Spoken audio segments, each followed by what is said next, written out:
하나님이 이 땅에 당신의 형상대로 인간을 만드신 후에 하늘의 신령한 약속의 복을 누리기 위한 가정을 세우셨습니다. 그래서 가정은 얼마나 소중한지 모릅니다. 하나님이 세우셨고 하나님이 가정을 통해 축복을 약속하셨기 때문입니다.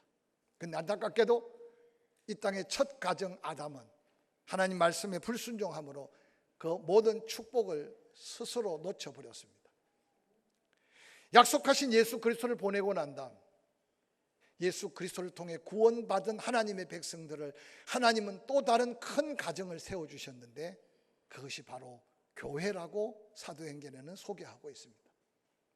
그래서 교회는 어떤 면에서 머리 대신 예수 그리스도를 통해 세워짐으로 하나님 아버지를 섬기는 큰 가정 공동체임을 기억할 때 우리의 신앙생활은 좀 더 목적 있고 의미 있는 개인의 삶과 신앙의 삶을 살아갈 수 있을 것입니다. 하나님이 간섭하시고 성령이 역사하는 곳에는 놀랍게도 변화뿐만 아니라 아름다운 성장과 성숙함이 이어지는 걸 볼 수 있습니다. 처음 이 땅에 세워진 교회 너무나 보잘것없어 보일 수 있습니다. 그러나 성령이 임하고 성령의 역사가 그들에게 함께할 때 그들에게 때로는 조롱거리가 될 수 있고 때로는 비방거리가 될 수 있었으나 그 성령의 역사는 그들을 압도하기 시작했습니다. 사도들을 통해 일어나는 기사와 이적은 당시의 예루살렘, 유대 수많은 사람들에게는 하나님을 두려워할 수밖에 없는 영적 권위가 주어졌습니다. 오늘 저는 계속 그동안 사도행전을 강해해 가면서 우리 심령, 가정, 교회가 어떻게 하면 영적으로 더 건강해지고 어떻게 하면 영적으로 더 성숙해져서 초대교회의 아름다운 부흥의 역사가 우리 심령에서 우리의 삶에서 아름답게 열매 맺을 수 있을까 도전하며 말씀을 전하고 있습니다. 특별히 교회를 돌아보면 교회는 끊임없이 살아있어야 되고 교회는 끊임없이 살아있다면 성장해야 됩니다. 개인 영적인 성숙함뿐만 아니라 복음이 전해져서 영혼들이 살아나고 그래서 날마다 영적 성숙함의 부흥, 숫자적인 놀라운 부흥이 함께해야 된다는 사실을 우리는 늘 거룩한 부담으로 꿈꾸고 있고 도전하고 있습니다. 사도행전 2장을 보면 하나님께서 예수 그리스도를 보내고 십자가에 못 박아 죽이심으로 이 땅의 모든 죄의 문제를 해결하여 대속의 역사를 이루셨습니다. 성령의 감동으로 믿는 자를 모아 성령 충만함을 덧입혀 최초로 마가 다락방에 120명이 이 땅에 하나님이 세우신 가장 최초의 교회의 모습이었습니다. 그 가운데 놀라운 하나님의 역사는 얼마나 크고 놀라운 하나님의 역사였는지 우리는 사도행전 2장, 3장, 4장을 묵상해 가면서 계속 도전을 받았습니다. 오늘 함께 읽었던 본문 사도행전 6장은 그때예라고 하면서 다시 새로운 한 사건을 소개하고 있습니다. 하나님께서 이 땅에 처음 세웠던 예루살렘 교회에 생각 밖의 문제가 나타납니다. 사도행전 6장 1절은 이렇게 시작합니다. 그때 제자가 더 많아졌는데 헬라파 유대인들이 자기 과부들이 매일의 구제에서 빠짐으로 히브리파 사람을 원망했다라고 기록하고 있습니다. 교회가 부흥되지 않은 게 아니었습니다. 구제하는 예물이 쌓여 넘쳐났습니다. 성령의 역사가 단절된 게 아니었습니다. 병든 자가 일어나고 얼마나 많은 기적이 나타났는지 모릅니다. 그런데도 그 같은 성령의 역사, 충만한 은혜의 역사 가운데 그때에 제자의 숫자가 많아지고 교회는 부흥됐지만 그 교회 부흥된 성도들 가운데 헬라파 유대인들이 자기 가부들이 매일 구제에 빠진 것이 원망과 불평의 문제가 되었다라고 소개합니다. 간단하게 설명하면 헬라파, 히브리파는 여러 가지 핍박 속에 예루살렘 주변을 떠나지 않고 모여 있으며 부활을 목격하고 성령을 받고 신앙생활한 신앙생활의 원조들입니다. 그런데 헬라파는 여러 가지 환경 가운데 객지에 떠났다가 예루살렘에 이 복음의 소문을 듣고 돌아와 뒤늦게 등록한 새로운 식구들이라고 해도 이해가 될 겁니다. 그런데 주의 사도들이 쌓이고 넘치는 구제의 예물을 전할 때 아무래도 그동안 늘 함께 동고동락했던 히브리파, 그 교회 출신들이고 그 교회 오래 다닌 그들의 과부들의 이름은 늘 빼지 않고 썼는데, 객지에서 나와 새롭게 등록한 헬라파 과부들의 이름은 쉽게 기억을 못하니까 또 빠지고 또 빠졌습니다. 그게 아마 한두 번이 아니었던 모양입니다. 그래서 교회 안에 이게 원망과 불평의 시작이 되었다고 성경에는 소개하고 있습니다. 오늘 성경에 소개하는 그 때를 자세히 살펴보면 원망할 수밖에 없고 불평할 수밖에 없는 때가 아니라는 사실을 우리는 먼저 기억하시기 바랍니다. 6장 전 5장을 보면 아나니아와 삽비라가 구부로에서 온 요셉이 드린 물질을 보고 어떻든 자기도 재산을 팔아서 하나님 앞에 드리고자 약정합니다. 근데 안타깝게도 팔고 난 다음 그 욕심이 생겨서 다 드리지 않고 일부를 감추었습니다. 아나니아와 삽비라는 성도들이 누가 알겠느냐, 사도들이 누가 알겠느냐. 그런데 그걸 드리는 순간 성령께서는 이 예루살렘 교회 죄악이 뿌리 내리지 않게 하기 위해서 베드로를 감동시켜서 네가 나를 속이고 성도들을 속일 수 있을지 몰라도 하나님의 성령을 속일 수 없다. 그래서 아나니아와 삽비라가 예배 드리며 헌금하다가 그 자리에서 적사하게 되는 이 사건은 예루살렘 교회에 엄청난 충격이었을 겁니다. 이 사건으로 인해 많은 성도들이 하나님 앞에 두려워 떨립니다. 그리고 이 사건 후에 사도들은 이제 종교 지도자들에게 체포를 당하고 구금을 당합니다. 그리고 엄청난 폭행을 당합니다. 그런데 놀랍게도 사도행전 5장 말미에 보면 그렇게 전한 복음은 더 능력이 있어서 모든 병든 자를 고칩니다. 사도들은, 종교 지도자들, 그들의 기세로는 이 베드로, 요한뿐만 아니라 사도들을 다 죽일 기세였으나 죽음의 자리에서 벗어나 그 죽음의 자리에서 벗어난 기쁨이 아니라 예수 이름 때문에 복음 전하다가 환난당하고 박해당하고 고난당하는 자로 하나님이 합당하게 여겨 자기들을 살려주심을 오히려 기뻐했다고 성경에는 기록합니다. 사도들의 이 놀라운 모습을 바라본 예루살렘 교회 성도들은 다시 기도했고, 다시 기도한 그들에게는 다시 성령이 역사하여 그들 가운데 진동의 역사가 임하고 더 많은 구원받는 영혼들이 주 앞에 달려 나올 그때였습니다. 놀라운 성령의 역사, 감당할 수 없는 풍성한 은혜 가운데 있었지만 교회 안에 생각 밖의 문제에 부딪히게 되었습니다. 사도들은 그 문제의 원인을 발견하게 됩니다. 사도들은 성도들을 모아놓고 이렇게 말합니다. 우리가 하나님 말씀을 제쳐놓고 공개를 일삼는 것이 다 마땅치 아니하니 형제들아, 너희 가운데 성령과 지혜가 충만하여 칭찬 듣는 사람 7을 택하라. 우리가 이 일을 저희에게 맡기고 우리는 기도하는 일과 말씀 전하는 일에 전무하리라고 교회 앞에서 그 문제의 원인을 그대로 성도들과 나눕니다. 예루살렘 교회 성도들은 사도들의 그 말을 듣고 놀랍게도 교회에 세워진 처음으로 7명의 기름 부어 안수하는 일꾼을 세우는 장면이 사도행전 6장에 등장하는 장면입니다. 사도행전 6장 3절은 그렇게 기록합니다. 형제들아, 너희 가운데 성령과 지혜가 충만하여 칭찬받는 사람 7을 택하라고 말합니다. 오늘 예루살렘 교회 사도들이 구제하며 공개하는 일에 빠짐으로 말씀 준비하는 시간, 기도하는 시간을 소홀히 해서 결국은 일도 제대로 안 되고 은혜도 제대로 안 되고 성령 충만, 은혜 충만 넘치는 제단이지만 원망과 불평이 넘쳐난 이 현실 앞에서 사도들은 깨달았습니다. 그래서 과감하게 사역을 나누어서 함께 동역할 일꾼을 뽑고 있는데 오늘 그때 사도들은 그 일꾼의 기본적인 자격을 이렇게 요청합니다. 첫 번째, 성령 충만한 사람이어야 한다. 당시에 사도행전 2장을 보면 성령의 충만함의 임재를 우리는 다 알고 있습니다. 지금 예루살렘 성도들은 다 성령 충만함을 경험한 사람입니다.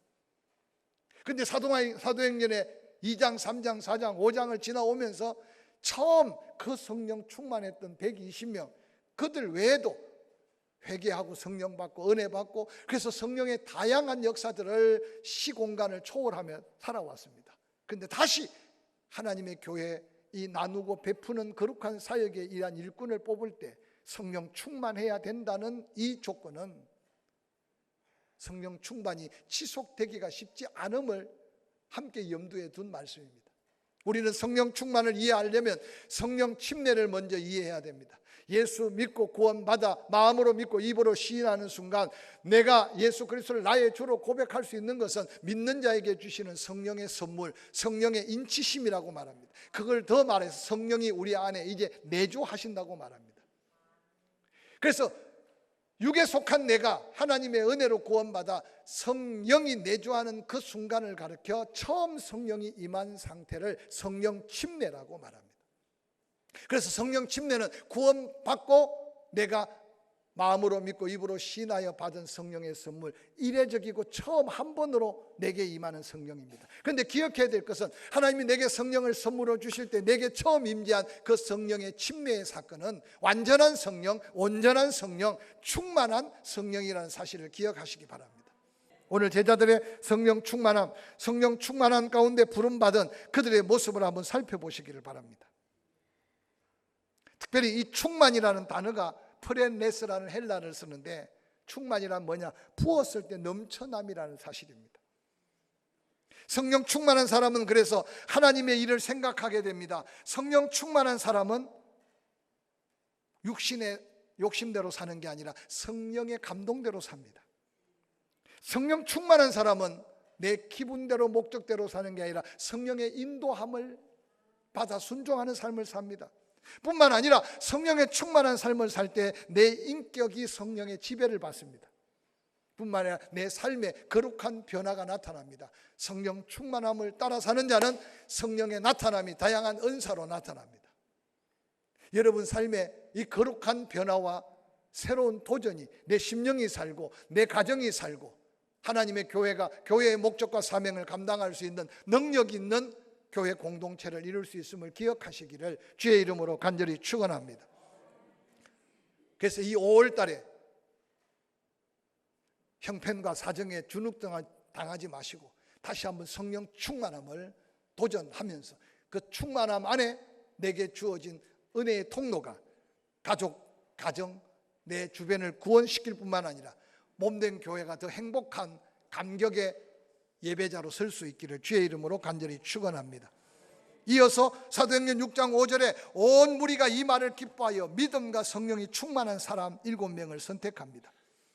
하나님의 교회, 이 거룩한 하나님의 역사를 위해 원망을 잠재우고 불평을 잠재워서 도리어 더한 은혜의 충만함을 이루기 위해 믿음 충만한 사람을 뽑아야 한다고 증거하고 있습니다. 에베소서에는 이 믿음을 하나님의 선물이라고 말합니다. 구원의 믿음. 그래서 우리가 사실 처음 내가 회개하고 내가 시인하여 구원받은 것 같지만 엄밀하게 따지면 창조 전부터 하나님의 계획과 섭리가 있었음을 고백할 수 있는 게 구원받은 자의 은혜의 고백입니다. 그걸 깨달은 사도 바울은 구원은 전적인 하나님의 은혜고 하나님의 선물이다. 내가 그 어떤 것도 조건적으로 행할 수 있는 게 아님을 고백합니다. 그래서 구원받는 믿음은 하나님이 내게 준 특별한 은혜의 선물의 믿음입니다. 그런데 놀랍게도 성령의 은사를 설명하면서 믿음의 은사가 있다고 증거합니다. 또한 더한 믿음을 가져야 될 것을 강조합니다. 귀신에 들려 자주 물에도 불에도 들어갔던 아들을 둔 아버지, 예수님께 왔으나 예수님은 베나산에 오르시고 9명 제자들 그 아이를 고쳐달라고 말할 때 예수님의 제자들 기도했습니다. 믿음으로 기도했겠죠. 안수 기도도 했습니다. 그런데 전혀 귀신은 떠날 생각을 보이지 않습니다. 아이 아비가 도리어 목소리가 높아집니다. 예수님이 나타났습니다. 아니 당신 제자들에게 뭔가 안 해본 것, 안 가르친 것, 안 가르친 뭔가 비법이 있느냐? 당신 제자들 기도했는데 전혀 낫지 않는다. 당신이 뭔가 해볼 수 있느냐? 그때 예수님이 마가복음 9장에 할 수 있거든이 무슨 말이냐? 믿는 자에게 능치 못한 일이 없다. 놀랍게도 여러분 이 아이 아비는 하나님도 믿었고 예수님도 멀리 믿었을 수 있어요. 근데 이 아이 아비가 조금 전까지 원망하고 불평하다가 예수님이 하신 이 말씀 한마디를 듣자마자 할 수 있거든이 무슨 말이냐? 다른 방법, 다른 스킬이 있는 게 아니다. 믿음이 중요하다. 믿는 자에게 능치 못한 일이 없다. 그때 아이 아비가 예수님께 무릎을 꿇으며 말하기를 내가 믿나이다. 그러면서 덧붙여 내게 믿음을 더해달라고 구하고 있습니다. 이 짧은 사건이지만 능력 행하는 믿음, 때로는 증거하는 복음 전도의 믿음, 때로는 하나님의 역사를 이루기 위한 도구로 사용될 수 있는 믿음, 성령의 은사로서의 믿음이 있다고 성경은 우리에게 도전합니다. 우리 주변을 살펴보면 구원받은 감격도 잃어버리고 구원받은 그 믿음조차도 흔들려서, 여러분 구원받았는데 어떻게 하나님께 예배할 수 하지 못하고, 구원받았는데 어떻게 하나님 앞에 몸과 마음 뜻 정성 다해 섬김의 사명을 감당하지 못하는 그리스도인이 어떻게 그리스도인이겠습니까? 정말 구원의 감격만 있어도 예배 시간이 기다려지고 아멘 안 해도 괜찮아요. 구원의 감격만 있어도 내가 뭔가 주를 위해 할 수 있는 게 뭘까, 주를 위해 드릴 수 있는 게 뭘까, 이게 바로 믿음의 놀라운 변화고 믿음의 놀라운 은혜입니다. 할렐루야. 근데 어느 날 우리 주변에 구원받음의 그 감격조차 잃어버리는 영혼들이 많아요. 그래서 하나님을 섬기고 성도들을 섬기고 교회 수많은 섬김의 사명을 다하는 사람에게 이 믿음이 충만한 자여야 한다는 말씀을 기억하시기 바랍니다. 사랑하는 성도 여러분, 이 믿음은 바로 예수 그리스도가 나를 위해 죽으셨다는 믿음, 예수 그리스도의 부활이 나의 부활이라는 믿음, 말씀이 하나님의 말씀이고 말씀대로 믿으면 믿음대로 된다는 믿음, 이 믿음이 필요하여 이 믿음으로 섬기고 이 믿음으로 베풀어야 된다는 사실을 증거하고 있습니다. 이어서 하나님이 세운 일꾼, 교회를 섬기는 일꾼들은 지혜가 충만한 사람이어야 된다고 합니다. 이 사도행전 6장 말씀 저도 설교를 해도 수없이 했어요. 여러분도 들어도 수없이 들었을 겁니다. 이 본문의 지혜라는 말의 헬라어는 소피아라는 말입니다. 복잡하게 생각해서 어떤 분들은 지식과 지혜를 구별하는데 사실은 지식과 지혜를 구별할 게 아닙니다. 성령을 통해 나오는 지식과 지혜는 은사고, 세상에 자기 똑똑한 거는 세상의 지식이고 지혜일 수 있어요. 그러나 은밀하게 지혜는, 오늘 소피아라는 말을 사용하는 이 단어는 여호와를 경외하는 지식이에요. 어떻게 하면 하나님을 기쁘시게 할까, 어떻게 하면 하나님의 뜻대로 살까, 그것을 깨달아서 말, 행동, 삶의 모든 방법을 하나님이 기뻐하는 삶의 원리대로 사는, 이것이 바로 소피아, 지혜인데, 하나님의 섬김의 사명을 다하는 일꾼들에게 이 지혜가 충만해야 한다고 성경에는 소개하고 있습니다. 할렐루야. 근데 여러분, 계산 충만한 사람도 있고요, 세상 지식 충만한 사람이 있고요. 내가 지금 세상 지식을 가졌는지 하나님의 지혜를 가졌는지 판단할 수 있는 것은 내가 묻고 기도하고 성령의 인도함을 받는지, 아니면 내 경험과 내 전통과 내 생각에 앞장섰는지 금방 스스로 알 수 있어요. 야고보는 이 지혜 있는 삶을 더 구체적으로 이렇게 소개하고 있습니다. 야고보서 3장 17절 18절, 위로부터 난 지혜, 즉 지혜 충만한 자의 지혜는 성결하고, 다음은 화평하고 관용하고 양순하며 긍휼과 선한 열매가 가득하고 편견과 거짓이 없나니 화평케 하는 자들은 화평으로 심어 의의 열매를 거두느니라. 지혜 하나를 설명하는데 얼마나 복잡하게 설명합니까? 야고보는 말합니다. 하늘로부터 임한 지혜 충만한 자는 성결하되 화평하되 관용 양순 긍휼 선한 열매가 가득하고 편견과 거짓이 없대요. 화평케 하는 자들은 늘 화평으로 심어 하나님의 의로운 영광의 열매를 거두어 드린대. 이 야고보서 3장 이 말씀의 지혜를 여러분 삶의 사모함으로 도전하시기를 주의 이름으로 간절히 축원합니다. 주의 일을 할 때 여러분 잘하는 것도 중요해요. 근데 오늘 야고보가 이야기하는 이 지혜롭게 하는 게 얼마나 소중한지를 깨닫게 될 겁니다. 좀 짤 수도 있고 좀 싱거울 수도 있고 생각대로 안 될 수도 있어요. 근데 여러분,